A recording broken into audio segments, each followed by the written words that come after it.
des ressources pour les hommes droits, pas pour tout le monde, pour les hommes droits, pas les hommes gnoka, viongolo, pas pour le corrompu, pas pour l'occultiste, pas pour celui superment intelligent avec 1000 diplômes, mais moralement sale, moralement sale.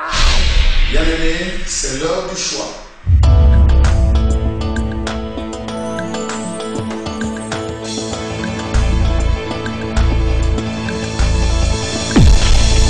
Au pied du Seigneur, je t'invite pour écouter la parole éternelle, car c'est l'heure du choix. C'est l'heure du choix. C'est l'heure du choix. C'est l'heure du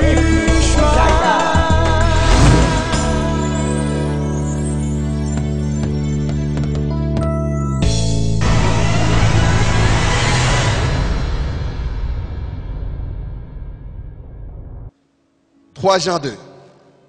On y va. Bien-aimé, je souhaite que tu prospères à tous égards et sois en bonne santé, comme prospère l'état de ton âme. Amen.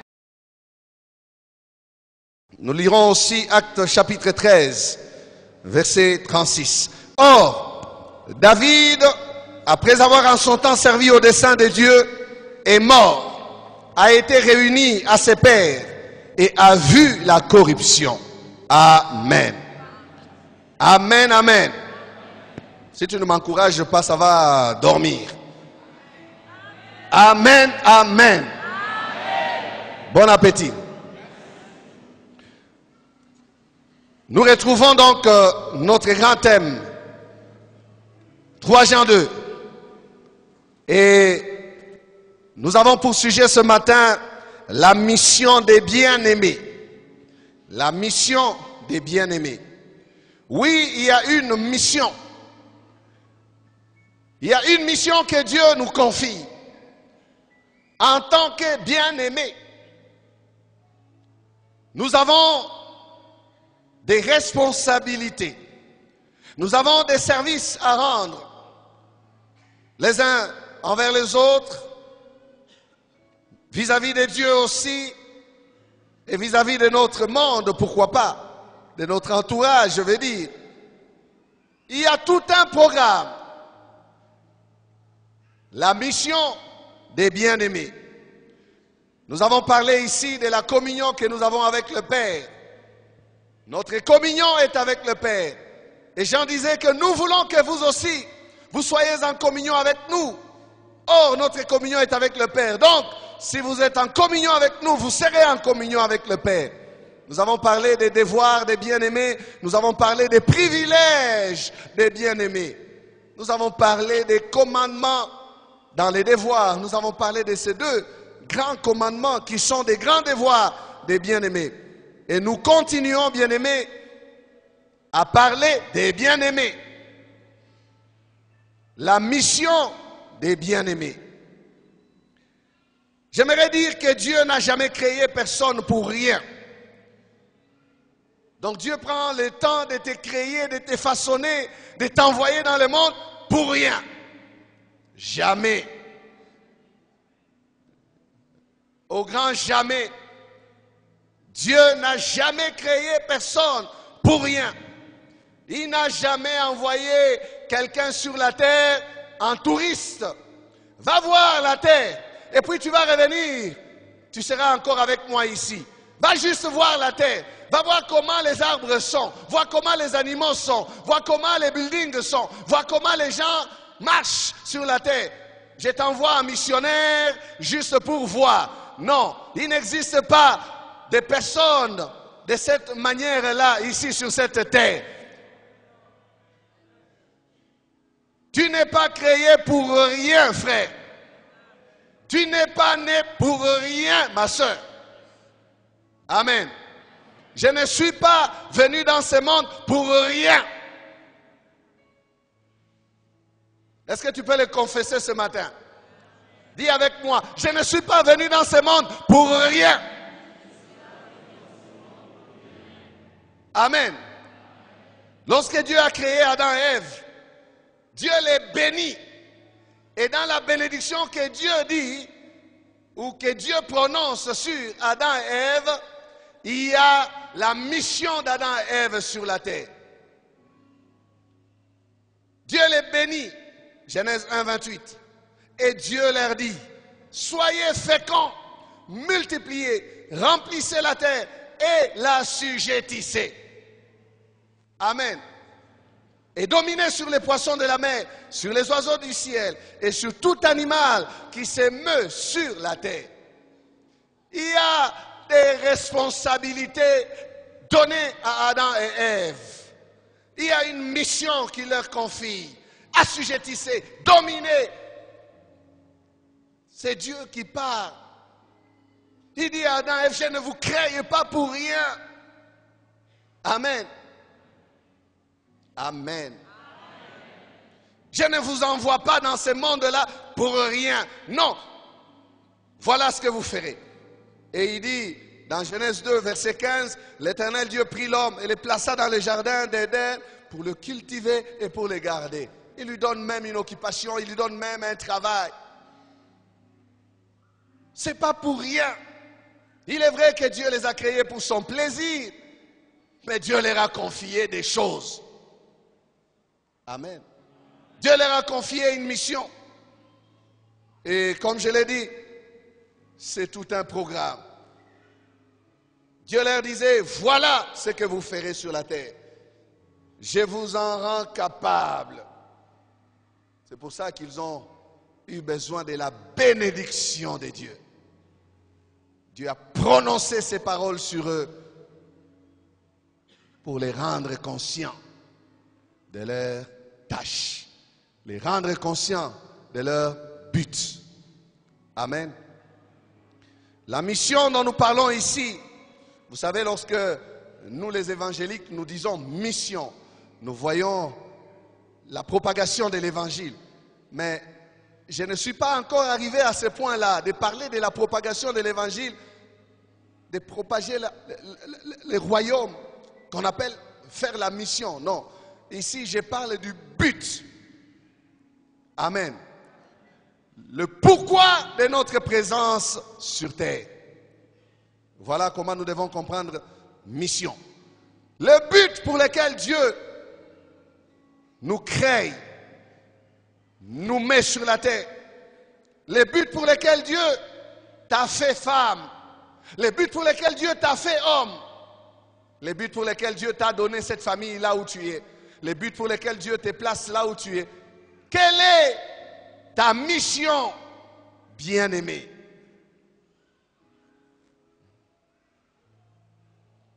Proverbe 16, verset 4 dit, l'Éternel a tout fait pour un but, même le méchant pour les jours du malheur.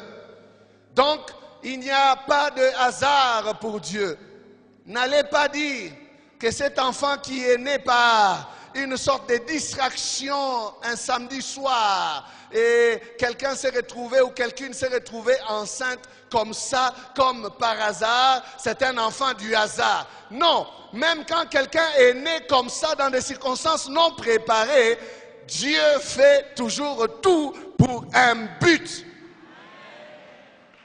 Amen. Et ça, nous devons le savoir, frère. Les hasards pour Dieu n'existent pas. Amen. Donc même quand une chose est en train d'arriver comme au hasard, sachez que Dieu est en train d'atteindre un objectif quelque part. Même quand une chose semble vous arriver dans Mbalakaka, comme vous pouvez dire en lingala, tout à coup. Donc sachez que Dieu, notre Dieu, est le Dieu qui contrôle les tout à coup. Ils étaient réunis là et tout à coup il y a eu un vent. Non, c'était un vent venu du ciel. Amen. C'était un vent venu du ciel. Notre Dieu, même les tout à coup, sont sous son contrôle. Amen. Je vais essayer de parcourir un peu la parole de Dieu, prenant par-ci et par-là des hommes. et souffrait que nous puissions aller ensemble dans cet exercice. Bien-aimés, personne de ceux dont les noms figurent dans la parole de Dieu ne se retrouve là au hasard. Aucun d'entre eux. Tous sont là pour un but. Amen. Prenons Noé. Quand Dieu choisit de marcher avec Noé, Dieu lui donna une mission. Genèse 6, verset 8, il est dit, mais Noé trouva grâce aux yeux de l'Éternel. Noé fut un bien-aimé. Il fut un bien-aimé.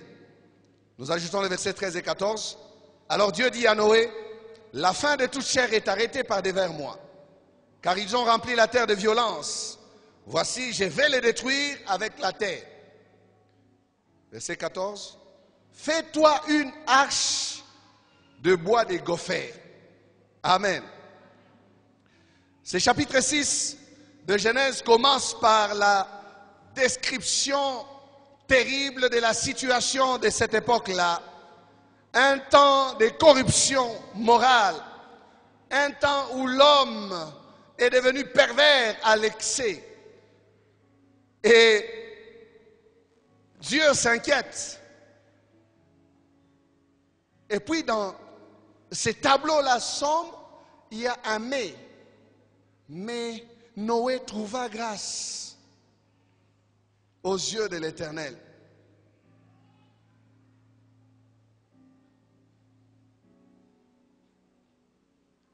Noé n'a rien fait.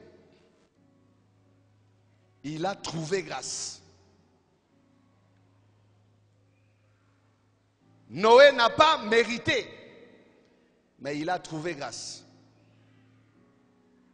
Et cette grâce l'a placé devant une mission. Écoutez comment Dieu lui parle.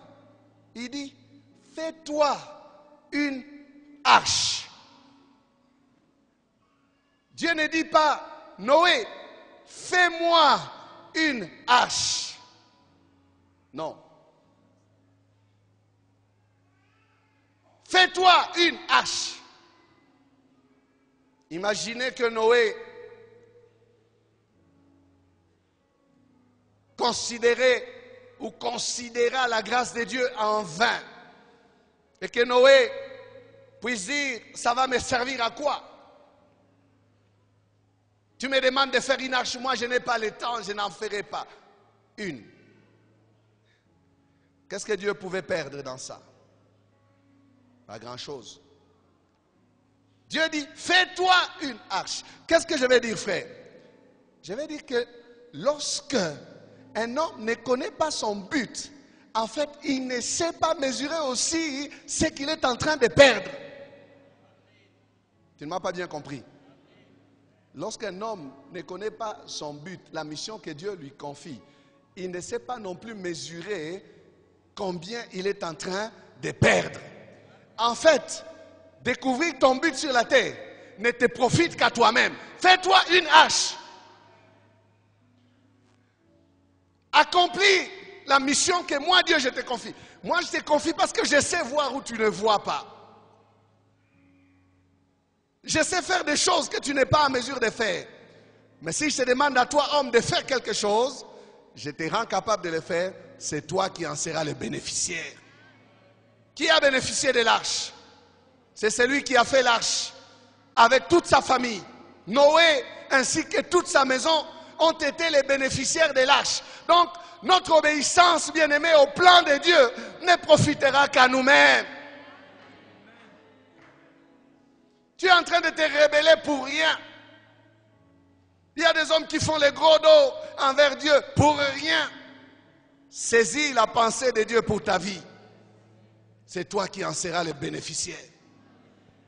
Fais-toi une arche. Et l'arche a servi à Noé. Noé s'y est caché. Et il a accompli la mission. Noé a été celui que Dieu va utiliser pour renouveler la race humaine sur la terre. Amen. à cause de son obéissance. Allons vers Moïse. Dieu les sauva des eaux et les plaça dans le palais de Pharaon. Pourquoi? Pour que Moïse puisse à son tour sauver son peuple. Sauver des eaux pour sauver Israël. Non, Dieu ne fait rien pour rien. Il ne fait rien pour rien. Moïse fut éduqué et formé selon l'Égypte. Ça, c'est la stratégie de Dieu.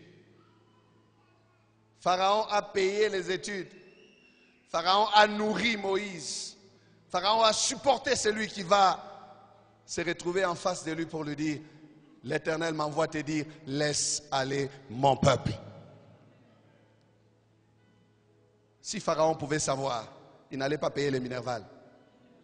Si Pharaon pouvait savoir, il n'allait pas élever cet enfant dans sa propre maison. Dieu ne fait rien pour rien. Sauver des eaux pour sauver le peuple. Imaginez que Moïse puisse dire, Seigneur, je n'irai pas. Il aurait méprisé la grâce de Dieu. Il aurait foulé la grâce de Dieu par terre. Il a été bénéficiaire de la grâce. Amen. Vous savez que c'est Dieu qui a conduit les événements pour qu'à ce moment-là, la fille de Pharaon soit au bord du fleuve. Pour introduire Moïse dans le palais. C'est une grâce. Amen. Frère, tu ne sauras jamais mesurer la valeur de la grâce que Dieu est en train de te faire. Ne méprisons pas la grâce de Dieu. Ne prenons pas la grâce de Dieu en vain. Une faveur t'est accordée, sache que Dieu est en train de préparer quelque chose. Il y a des gens qui ne comprennent pas. Mais nous devons comprendre. Amen. Je ne sais pas si quelqu'un est en train de commencer à comprendre maintenant là. Est-ce que tu commences à comprendre, frère? Que Dieu a toujours une mission pour celui qui trouve grâce. Dieu a toujours une mission pour celui qui trouve grâce. Quand il a visité Marie, je saute. Il lui a dit, tu as trouvé grâce. Il y a une mission. Je ne viens pas chez toi pour rien. Ne prends pas la grâce de Dieu en vain, mon frère. S'il y a une grâce, c'est qu'il y a une mission. S'il y a une grâce, c'est qu'il y a un but. Il y a une mission. J'ai une mission. J'ai un but pour lequel je suis en train de vivre. Dites avec moi, mission. But. Alléluia. Quand Dieu a commencé à susciter les juges, on avance. Dieu dit qu'il suscitait en fait des libérateurs pour son peuple. Et parmi les juges, il y a des personnes sans CV.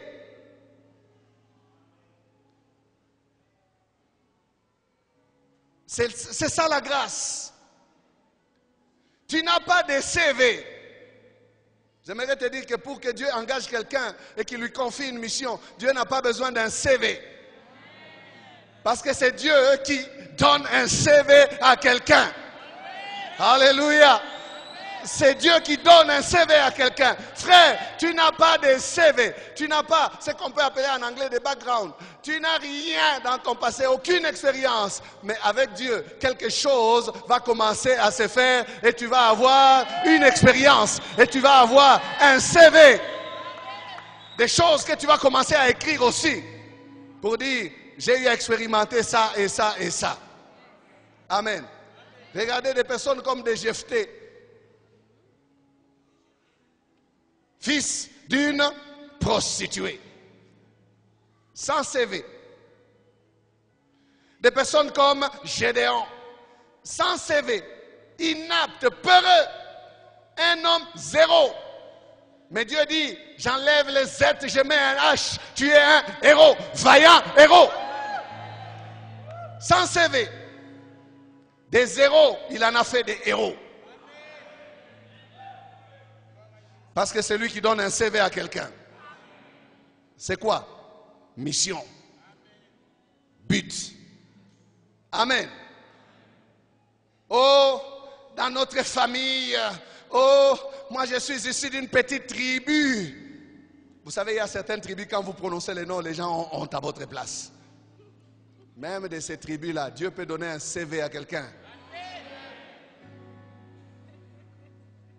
Il y a certaines tribus dans notre nation ici, on dirait qu'ils sont condamnés à être des domestiques, des chariotmènes, mais de ces tribus-là, des grands professeurs d'université peuvent sortir. Mais oui. Amen.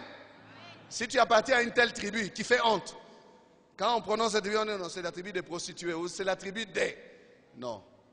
Dieu est capable. Parce qu'il ne t'a pas envoyé pour servir à la louange et à la gloire des puissances des ténèbres. Il va te distinguer, tu vas entrer dans son plan. Et tu vas accomplir ta mission. Les buts pour lesquels il t'a envoyé dans ce monde. Amen. On disait, oh non, mais est-ce que de Nazareth peut-il sortir quelque chose de bon? Écoutez, Dieu n'a pas besoin que notre origine soit glorieuse. Amen.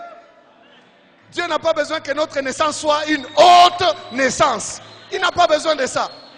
Amen. Parce que, en fait, pour Dieu, nous venons de chez lui. Alors, ta naissance ne l'intimide pas. Ta naissance ne l'effraie pas. Ta naissance ne lui fait pas peur. Ta naissance ne lui fait pas honte. Tu viens de chez lui. Est-ce que tu comprends, frère? Même l'état de tes parents là ne doit pas te faire honte. Tu viens de chez Dieu. Il t'a prêté à tes parents. Regarde tes parents et bénis-les de ce qu'ils sont. Vous n'avez été que des canaux par lesquels je suis entré pour accomplir les buts de Dieu dans ce monde. Pour servir à la louange et la gloire de Dieu dans ce monde. Alléluia. Bien-aimés, si Dieu ne pouvait prendre que des gens qui ont vécu dans des belles ou des meilleures familles, nous autres là, nous sommes disqualifiés. Amen. Ne te décourage pas. J'ai dit, nous n'avons pas besoin d'aller fouiller dans nos origines pour dire, est-ce que vraiment quelque chose peut se faire parce que ce sont nos... Non, non, nous sommes sortis de Dieu. Et j'aime ce que Paul dit, il dit, nous sommes tous de sa race. Alléluia. Tu es de la race de Dieu, frère. Quand il trouve des hommes comme des Jérémie, il appelle enfant. Un enfant, il appelle enfant. Il n'appelle même pas enfant, il appelle fœtus. Parce que quand Jérémie commence à discuter pour dire, je ne suis qu'un enfant, Dieu dit, écoute, moi je n'ai pas commencé avec toi quand tu es devenu un enfant. J'ai commencé avec toi lorsque tu étais fœtus. Avant que tu ne sois né, je t'avais consacré. Oh, frère, tu ne peux pas échapper à la mission. Tu ne peux pas échapper au but. Quand tu dis, oh non, moi je vais aller comme ça. Dieu dit, avant. Je t'avais consacré avant. Je vais lire ça. Jérémie 1, 5 à 7. Avant que je t'eusse formé. D'ailleurs, j'ai dit fœtus. Non. Vide. Avant que je t'eusse formé dans le ventre de ta mère, je te connaissais. Hey! Mais pourquoi est-ce que nous nous dévalorisons comme ça? Avant que je t'eusse formé dans le ventre de ta mère, je te connaissais. Et avant que tu fusses sorti de son sein, c'est maintenant là qu'il est embryon dans le sein de sa mère. Je t'avais consacré. Je t'avais établi prophète des nations. J'ai répondu, ah Seigneur éternel, voici je ne sais point parler car je suis un enfant. Et l'Éternel me dit, ne dis pas je suis un enfant, car tu iras vers tous ceux auprès de qui je t'enverrai. Et tu diras tout ce que je t'ordonnerai. Amen. Ne te dévalorise pas. Jeune homme, ne te dévalorise pas à cause de ta jeunesse. Si tu connais le Seigneur, tu es dans le plan, tu es dans le projet, tu es dans son but. Tu vas servir à la louange de sa gloire. Malgré ta jeunesse. Amen. Malgré ta jeunesse, ne dis pas je suis un enfant. Non. Ne dis pas cela. Allons voir Daniel, Meshach, Shadrach et Abednego. Ces hommes, bien-aimés, ces hommes ont vécu dans le plan de Dieu, sur une terre étrangère. Ils ont été des représentants du Dieu vivant et vrai d'Israël. C'est pour nous apprendre la consécration et les ailes que nous devons avoir. Même dans des circonstances contraires. La présence de ces hommes dans la parole de Dieu ne signifie pas tout simplement que Dieu est tellement puissant ou grand qu'il est capable de délivrer de l'épreuve. Non. Mais la présence de ces hommes dans la parole de Dieu, c'est aussi un enseignement pour nous qu'un homme peut tenir ferme dans les buts de sa vie. Un homme peut résister pour ne pas quitter les buts de sa vie. Ces hommes savaient pourquoi ils vivaient. Amen. Même quand on leur a proposé le contraire, ils ont refusé parce qu'ils connaissaient les buts de leur vie. Donc j'ai dit que nous ne voyons pas seulement la grandeur de notre Dieu dans cette histoire de Daniel et de ses amis, que Dieu est capable de délivrer de l'épreuve. Mais nous devons aussi voir la fermeté de ses serviteurs qui connaissaient les buts de leur vie sur la terre. Amen. Parce qu'ils connaissaient les buts de leur vie sur la terre, ils n'ont pas été séduits au point de renier leur Dieu. Non, ils ont refusé. Ils ont refusé. Prenons Job. Lorsque Dieu présente Job à Satan, Dieu ne présente pas Job en disant « As-tu vu mon serviteur Job? C'est un millionnaire. As-tu vu mon serviteur Job? C'est un milliardaire. Je l'ai béni abondamment. » Non. Dieu ne met pas devant les bénédictions de Job. Mais Dieu présente Job selon la marche que Job a avec lui. Dieu présente Job comme celui qui craint Dieu. Amen. Pas comme celui que lui a béni. Non. Il ne dit pas il a des maisons, il a des fermes, il a un compte en banque blindé. Job, c'est un multimilliardaire. Il pèse lourd sur la terre parce que... Non, non. Mais il dit, as-tu vu Job? C'est mon serviteur. Il craint Dieu. En fait, qu'est-ce que je veux dire en mettant sur cette balance bénédiction et crainte?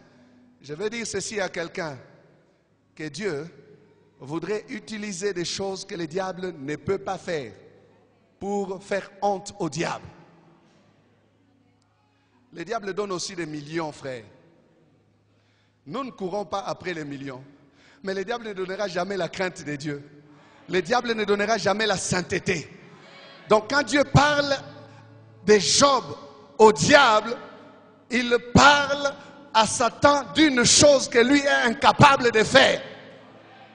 Il dit, tu peux tout faire, mais tu ne pourras pas sortir Job de ce qu'il est en train de faire pour moi. Ma crainte. Les bénédictions, tu peux prendre. Mais Job gardera toujours sa crainte envers moi. Amen. Est-ce que quelqu'un comprend ça? La sainteté, c'est la marque déposée de Dieu. Amen. Nous ne courons pas après les bénédictions. En fait, dans la vie de Job, les bénédictions n'ont pas été la cause. Non, c'était l'effet ou les effets. Les bénédictions sont la conséquence de sa crainte de Dieu. C'est pour ça que Dieu n'en parle pas. Dieu parle de la cause. Il craint Dieu. Frère, si un homme craint Dieu, prenez-lui la tunique, Dieu va lui coudre une nouvelle tunique. Enlevez à Joseph sa tunique, on va lui donner une nouvelle tunique. Quand ses frères ont pris sa tunique, Joseph a porté une tunique d'esclave. Mais avec la tunique d'esclave, il a été distingué. Quand on l'envoie en prison avec une autre tunique, là, il porte le numéro 42-62, comme Mandela, hein, de la prison. Mais même en prison, il a une tunique distinguée.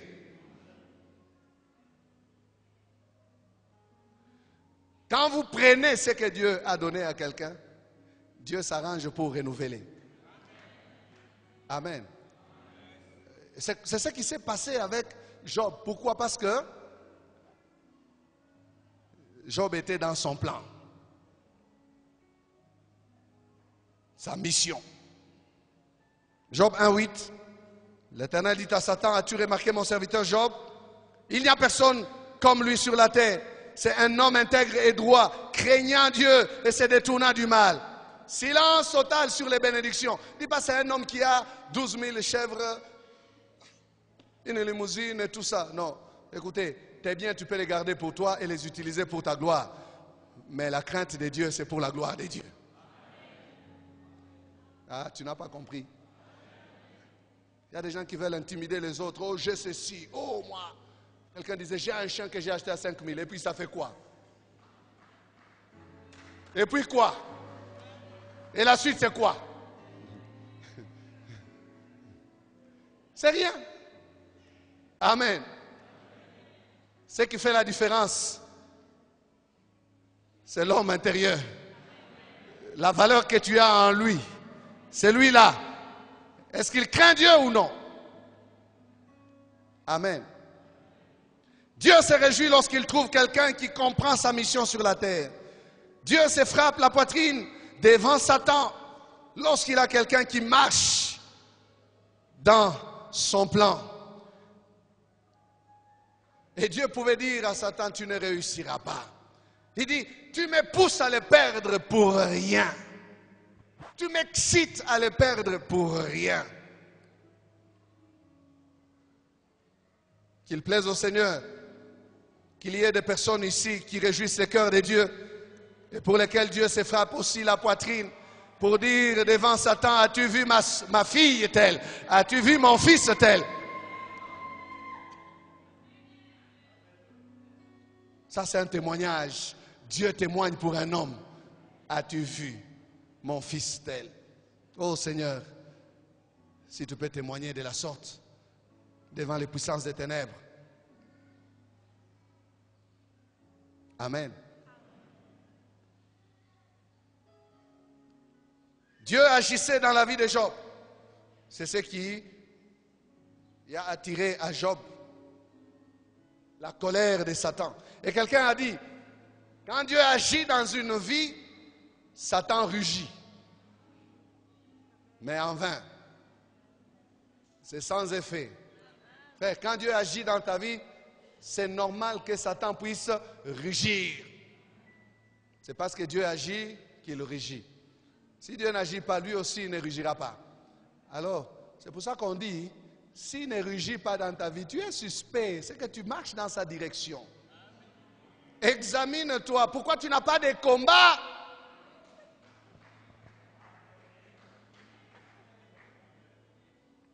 Amen. Quand Dieu agit dans la vie d'un homme, Satan rugit. Prenons Esther. Esther voulait se sentir bien dans le confort du palais royal. Elle était à l'aise. Je suis la reine. Elle apprend que ses frères vont être tués. Elle est à l'aise. Mais Mardoché ramène Esther dans le but. Mardoché ramène Esther dans le plan. Mardoché ramène Esther à sa mission. Esther 4, versets 13 à 14.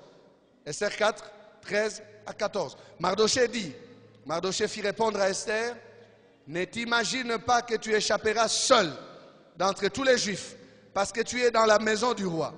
Car si tu te tais maintenant, le secours et la délivrance surgiront d'autre part pour les Juifs. Et toi et la maison de ton père, vous périrez. Et qui sait si ce n'est pour un temps comme celui-ci que tu es parvenu à la royauté. Amen. Et qui sait si c'est pour un temps comme celui-ci que tu es parvenu à la royauté. En d'autres termes, Mardochée est en train de dire à Esther, Esther, ma nièce, n'oublie pas ta mission. Accomplis ta mission. Esther, ma fille, ne méprise pas la grâce de Dieu. Tu n'as pas mérité de devenir reine. C'est Dieu qui t'a fait grâce. Esther avait trouvé grâce. Amen. Pour entrer comme reine au palais royal. Alors, que les conforts du palais ne te séduisent pas, ne te corrompent pas. Esther, accomplis ta mission. Accomplis ta mission. Frères et sœurs, bien-aimés, il y a tellement de personnes parmi nous qui ne comprennent rien de leur mission et qui se détournent de leurs responsabilités.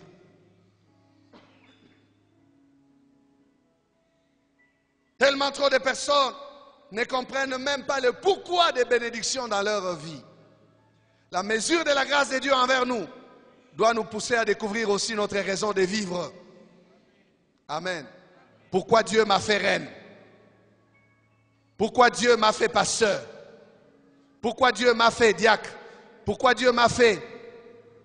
Pourquoi Dieu m'a fait? Pourquoi Dieu m'a placé là? Pourquoi Dieu m'a élevé là? Comprendre, bien-aimé, la grandeur de cette grâce-là nous permettra aussi à comprendre la raison de vivre que nous avons. Vous savez, plusieurs d'entre nous n'ont pas la passion dans leur vie. Ils ne sont pas attachés à quelque chose comme ça avec passion. Pourquoi? Parce qu'ils ne comprennent pas la raison de leur séjour sur la terre. Si nous découvrons pourquoi nous vivons, nous allons nous attacher à ces choses-là. Amen. Mais il y a des personnes qui sont là, fades, sans goût. Ezui. Esimbi. Échoué.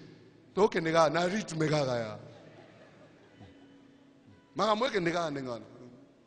Que ça marche comme ça marche. Non, frère, tu n'es pas là pour rien. Tu n'es pas dans cette église au hasard. Amen. Tu n'es pas venu ici pendant qu'on construit ce temple au hasard. Non, tu as une mission ici, frère. Tu n'es pas là à ce moment ici au Congo pour rien, non. Nous ne sommes pas restés ici comme ça pour rien, non. Dieu a des projets sur nous et Dieu dit, je connais les projets. Dieu a des projets, Dieu a un plan. Amen. Tu as tenté de fuir, mais toi jamais tu n'as eu de visa pour fuir. Dieu te retient ici parce qu'il y a un but. Amen. Accomplis ta mission.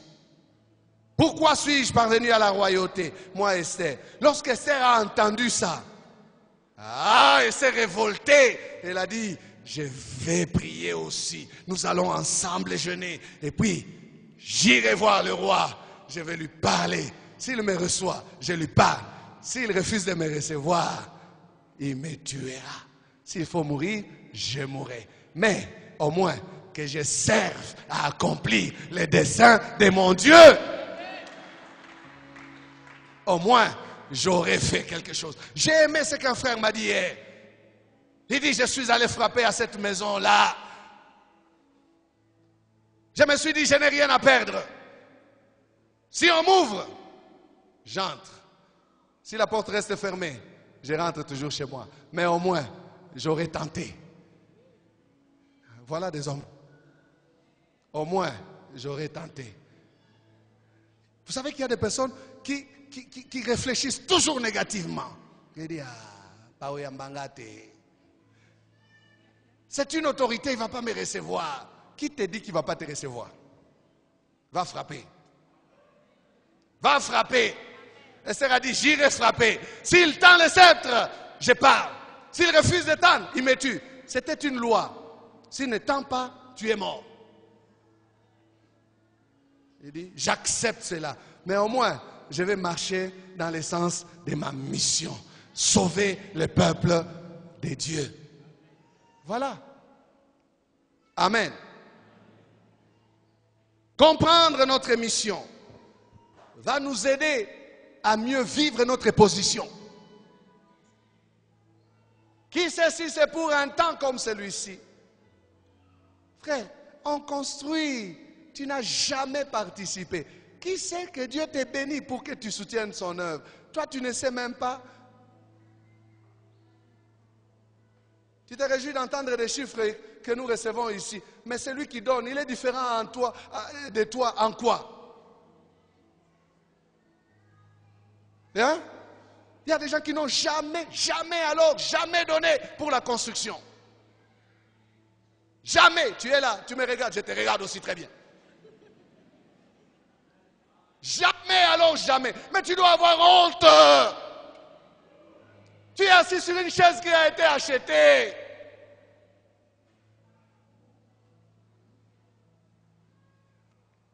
Est-ce que tu me comprends, mon frère? Est-ce que tu me comprends, ma soeur?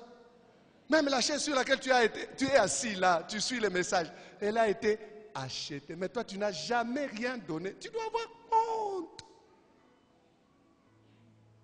Que je le dise en anglais?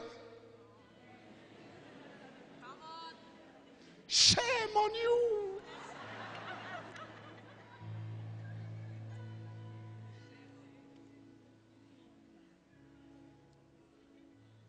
Qui sait si c'est pour un temps comme celui-ci? En fait, excusez-moi de parler et de parler au cœur. Comprendre pourquoi on est quelque part va nous aider aussi à bien poser des actes là où nous sommes. Mais si on ne comprend pas pourquoi on est là, mais c'est comme j'ai dit, Jésus. Oh, temple. Oh. Ah bon? Qui sait si c'est pour un temps comme celui-ci? Comprendre la raison d'être pendant un temps va nous permettre aussi de saisir la saison. Il y a certaines choses qu'il faut faire que pendant les temps où il faut les faire. Lorsque vous ne les faites pas, l'occasion est passée. Quand vous viendrez, ça n'aura plus d'ampleur. Ça n'aura plus d'éclat. Les temps ont changé. Est-ce que quelqu'un me comprend? Savoir, comprendre notre but. Amen. Ce message est important. Parce que lorsque nous ne comprenons pas notre but, même quand Dieu envoie des bénédictions, nous ne comprenons pas aussi les buts pour lesquels nous avons des bénédictions. Il y a des gens qui pensent que l'argent dans leur poche, c'est pour monter et descendre. Préso, ouais. Et qu'aussi là, les gens qui t'appellent là, ouais, yeah, ils ne seront plus là quand tu n'auras rien. Est-ce que tu comprends, frère? Oh, on a ça la succès. Il y a des gens, il entre quelque part. Quand on l'a seulement appelé par son nom, il devient comme si on l'a piqué, il est excité. Il se dit, Nakangi. Personne ne paye, c'est moi qui paye. J'offre. Mais quand il arrive à l'église, il est là, il est timide. Il ne sait même pas offrir à Dieu. Oh là là. Tu ne comprends pas pourquoi tu es béni. Tu bloques des restaurants, tu bloques des bars. Mais quand tu es à l'église, tu ne sais pas donner. Il suffit tout simplement qu'on parle d'argent, tu deviens frustré. Oh, ici aussi on parle. Qui te dit que l'œuvre de Dieu marche sans argent?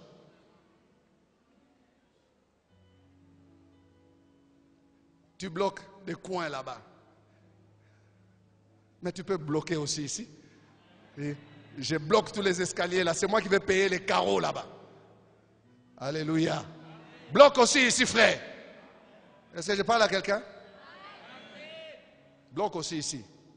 Tu peux suspendre ton chantier, tu bloques ici. Alléluia. Ah, il y a tellement à dire. Tellement à dire. J'aimerais dire que Dieu ne nous sauve pas pour nous-mêmes. Amen. Dieu ne nous bénit pas pour nous-mêmes. Dieu ne nous élève pas pour nous-mêmes. Non. Dieu ne nous guérit pas pour nous-mêmes. Non. Dieu ne nous donne pas des enfants pour nous-mêmes. Non. Dieu ne nous rend pas forts, puissants pour nous-mêmes. Non. Dieu ne nous oint pas pour nous-mêmes. Non. Dieu nous oint toujours par rapport à un but. Et ce but, frères et sœurs, peu importe les termes que l'on peut utiliser, ne peut se résumer qu'en un seul mot, c'est pour sa gloire. Amen.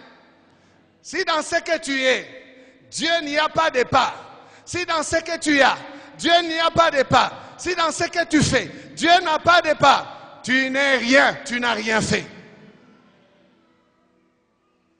Est-ce que je me fais comprendre, frère? Si dans ce que tu es, Dieu n'a pas de part, c'est rien. Si dans ce que tu as, Dieu n'a pas de part, c'est rien.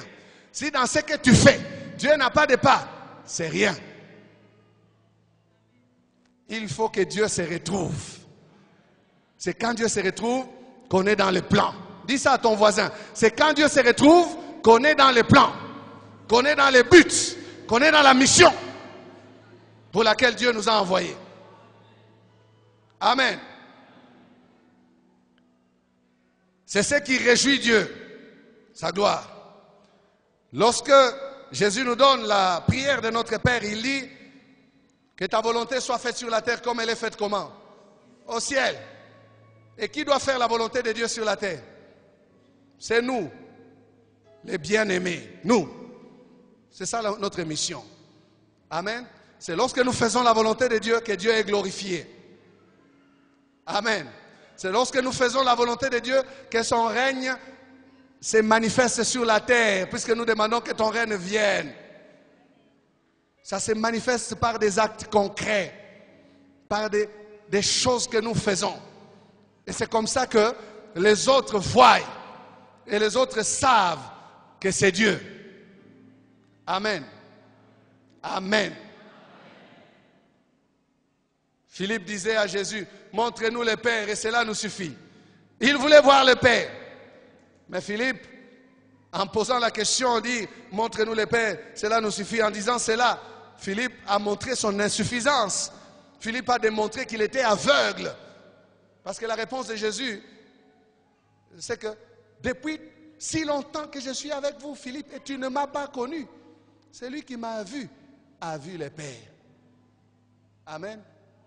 Jésus voulait dire que tout ce que je fais, tout ce que je suis, tout ce que tu vois, c'est comme ça que le Père fait. C'est comme ça que le Père est. J'accomplis sa volonté. Donc je le représente, je le manifeste dans mes actes et dans ma vie. Philippe était aveugle. À partir de ce jour-là, ses yeux se sont ouverts. Et Jean, quand il témoigne de ces choses, il dit qu'en contemplant Jésus, ils ont vu la gloire. La gloire du Fils unique venu du Père. Amen. Vous trouvez ça dans Jean 14, verset 9, cette histoire de Philippe et la réponse de Jésus. Comprenons le but pour lequel nous sommes sur la terre. Je vais terminer en parlant un tout petit peu de Paul. Paul savait pourquoi il vivait. Quand il arrive à la fin de sa vie, Paul dit, j'ai achevé la course. J'ai combattu le bon combat, j'ai gardé la foi.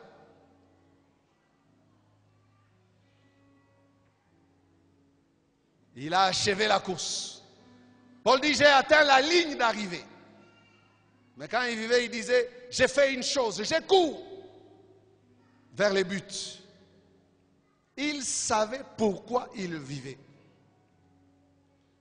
Et lorsqu'il parle de la sorte, pour dire, j'ai achevé la course, en fait, il parle de sa mort. Il dit, maintenant, je peux partir. Paul sait qu'il a vidé les programmes que Dieu a placés en lui. Amen. David, après avoir accompli les desseins de Dieu, est mort et a été réuni à ses pères. David est mort vidé de ce que Dieu avait placé en lui. On dit, les cimetières sont remplis des potentiels qui n'ont pas été utilisés sur la terre. Des hommes qui n'ont pas dégagé tout ce que Dieu avait placé en eux. Et ils sont partis avec ça. Frère, faisons attention. Ne mourons pas avec les dons de Dieu. Ne mourons pas avec les bénédictions de Dieu. Ne mourons pas avec les faveurs de Dieu. Ne partons pas avant d'avoir accompli la mission, les buts pour lesquels nous sommes venus. Amen. Paul a dit, j'ai achevé l'œuvre, donc je me suis vidé. Et lorsque Élie est en train de demander la mort, Dieu lui dit, tu n'as pas besoin de venir maintenant, tu oindras. Donc tu as encore des choses en toi, vomis ça, engendre ça, sors cela. Après quoi, tu vas me rejoindre. Amen. Siméon qui attendait le Messie, c'était le but pour lequel il tenait dans sa vieillesse.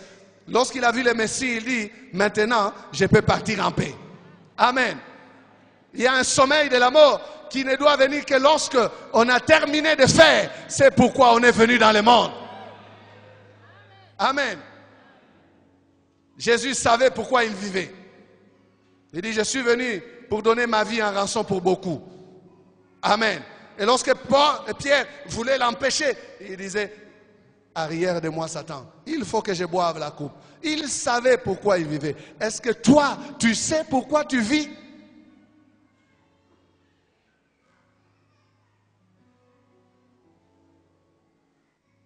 Toi qui es béni, est-ce que tu sais pourquoi tu es béni?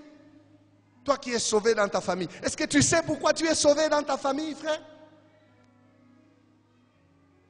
Tu sais pourquoi Dieu t'a tiré parmi les païens les plus pires pour faire de toi un enfant de Dieu? Pourquoi toi? Il n'y a pas de hasard. Il y a un but. Amen. Ce n'est qu'une introduction. Nous allons développer les points par après. Baissons la tête.